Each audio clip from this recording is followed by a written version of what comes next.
Hello, I'm Patrol Officer Princess Hoagland, and I'm new to the Shangri-La Township Police Department. I graduated 2 years ago from the university with a bachelor's degree in anthropology and a minor in psychology.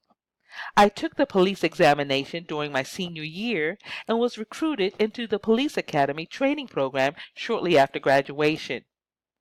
Community service has been a part of my life since high school.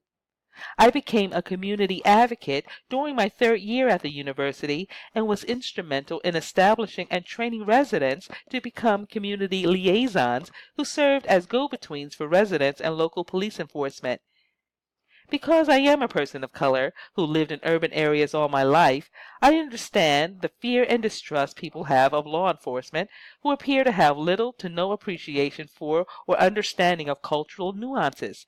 Without that knowledge, officers may become overzealous when responding to calls, resulting in a person who calls in for help being treated as if he or she is the perpetrator of the crime reported.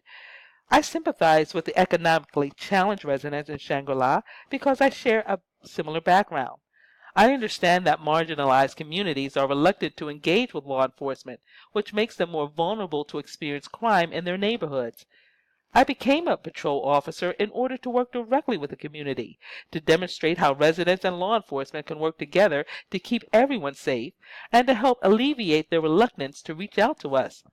We are more than law and order enforcers. We are here to protect and serve the community collaboratively and with respect.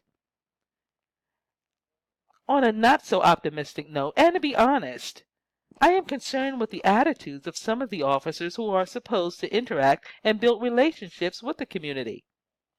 A few officers seem to think it's not within their pay grade to act as diplomats. That's the chief's or other higher echelon's responsibility, they say.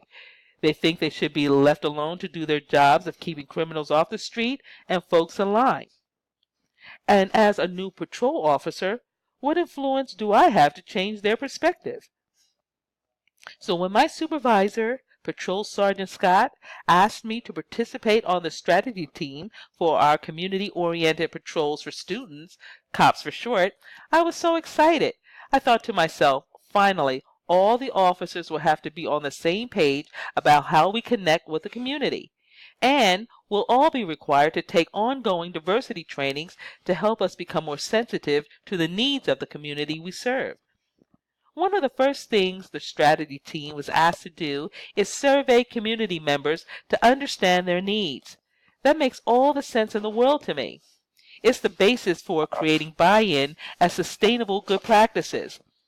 And while it will require more of my time, I'm up for the challenge and will participate wholeheartedly both on and off duty.